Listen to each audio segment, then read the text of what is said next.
ప్రధాని నరేంద్ర మోదీ దేశవ్యాప్తంగా ప్రవేశపెట్టిన పీఎం రాహత్ పథకం ఎంతో ప్రతిష్టాత్మకమైనదని రాష్ట్ర రవాణా శాఖ మంత్రి ఎం రాంప్రసాద్ అన్నారు. జిల్లా రవాణా శాఖ ఆధ్వర్యంలో ఒంగోలులోని ఆర్డీఓ కార్యాలయం ముందు జరిగిన కార్యక్రమంలో ఒంగోలు శాసనసభ్యులు దామచర్ల జనార్దన్ రావు, సంతనూతలపట్టు శాసనసభ్యులు బిఎన్ విజయ్ కుమార్, ప్రాంతీయ రవాణా అధికారి సుశీలతో కలిసి మంత్రి రాంప్రసాద్ పీఎం రాహత్ కరపత్రాన్ని ఆవిష్కరించారు.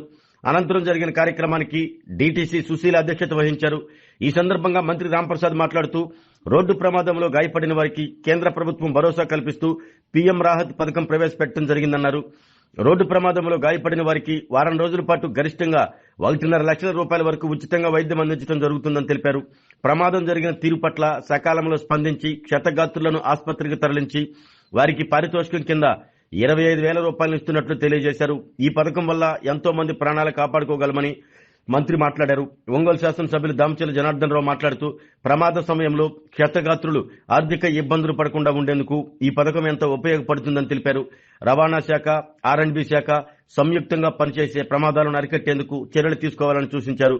సంతనూతలపట్టు శాసనసభ్యులు బిఎన్ విజయ్ కుమార్ మాట్లాడుతూ పీఎం రాహత్ పథకం ప్రజలకు పూర్తి స్థాయిలో అవగాహన కల్పించాలని అన్నారు. కార్యక్రమంలో రవాణా శాఖ regional commissioner Ramprasad, PM Rahat కార్యక్రమం నోడల్ అధికారి డాక్టర్ హేమంత్, మోటార్ వెహికల్ అధికారులు రామచంద్రరావు, సురేంద్ర ప్రసాద్ తో పాటు రవాణా అధికారులు, జాతీయ రహదారి అధికారులు, ఆర్అండ్బి అధికారులు, సిబ్బంది పాల్గొన్నారు.